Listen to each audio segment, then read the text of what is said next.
Hello everyone, it's Melanie here with Vintage Hill Studio. So glad to have you join me today. I'm branching out again, and this time with a quilt card. This is called a Sawtooth Star. I'll be using a square die and this paper from Paper Studio. All the supplies and dimensions can be found in the description below this video. So hop on over there if you're interested in the details. All right, here is that beautiful 6x6 paper pack. It's got some gorgeous papers in here which make a great selection for doing this little quilt card. It's almost quilt weather here, so this makes me want to just whip out this little card. I have a lot of handmade quilts from grandmothers and neighbors and so forth, and they are just gorgeous. Many of them are hand stitched, which of course is a lost art these days. And nevertheless, new quilts are beautiful as well. I just like all the colors and textures, and especially when there's a mix and match of different patterns and fabrics. Okay, as you can see, I've cut down those two 6x6 papers by stacking one on top of the other and cut them just a little bigger than the die size. This is going to help me when I go to cut all of these little squares. I will stack those papers up again and run those through my Sizzix Big Shot, and I can get several squares out of one pass. So I will tape these papers together very quickly and then just add my die over the top and run it through the Big Shot to create my little 1 1/4 inch squares. So I'm just going to use up every bit of these little panels that I cut out, and then I'll pick what I want to use on my card front. And this is the Sizzix Big Shot die cutting machine. I'll just put my plates on top and get this run through. Now that little bit of washi tape at the bottom is ensuring that these panels don't move, since I do have them stacked. You can see when I release the die, now I have at least 3 little squares out of each cut here. So this gives me 12 squares, and I can actually use these little bits and pieces in another card. So I've got 12 squares of each of these patterns here, the green and then this floral pattern.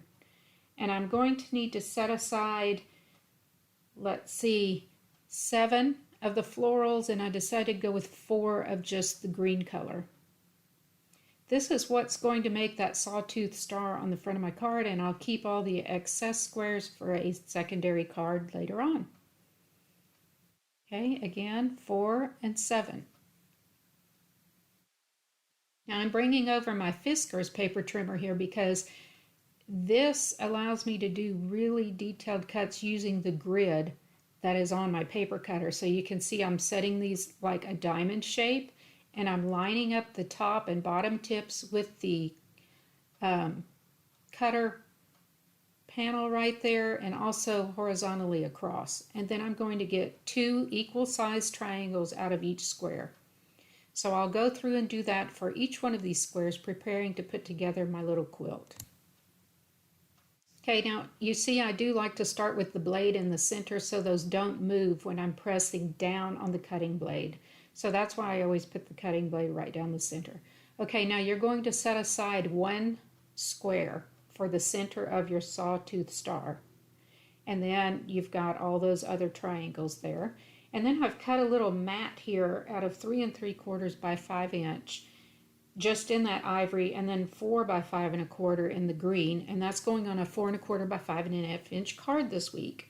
So I'll go ahead and get that green mat put down on the front of my card, just in preparation for getting this put together. Run over that with my brayer, which squishes that glue around and distributes it pretty evenly underneath. Then I'm simply going to measure from the top to the bottom and then also across to kind of get a center point, because I want to center up that middle square on my Sawtooth Star. Okay, quickly get that marked with the pencil. This will never show behind the square. And then I'm going to bring over that die again. Make sure I've got it centered up on my card evenly from the sides and the top and the bottom. And then I will use that square as a template by just tracing around the inside with my pencil. This will serve as a little guide of where to place that center square. Now this is the solid square. Remember, I didn't cut this into halves. So I'm going to start by just adhering this down And then it is very important that I have this centered, so I'll go back and measure again just to make sure. Everything hinges off of this center square for the Sawtooth Star. So I'm just taking a little more time, making sure I've got it centered before that glue dries. Once I'm happy with that, I'll use my brayer to really press that into the paper, and then I'll start with my triangles. And the way that I talked myself through this was I've got the triangle with the long side to the left. That's how I'm going to start, with just this little green paper here, lining this up with that center square, and then just rotating my mat to continue adding these green triangles. This is the method to my madness. You could do this any way you want, and I've seen some of these Sawtooth Stars where the square is actually on the diagonal instead of a straight-on square when you're looking at the card. So do whatever is pleasing to your eye. This was just my way of putting together this Sawtooth Star. You also have the option of finishing this out with little squares beyond these triangles or strips of scrap paper just to fill up the whole mat. I decided to make the focus just on the Sawtooth Star. So that is all I'm going to be putting on this particular mat.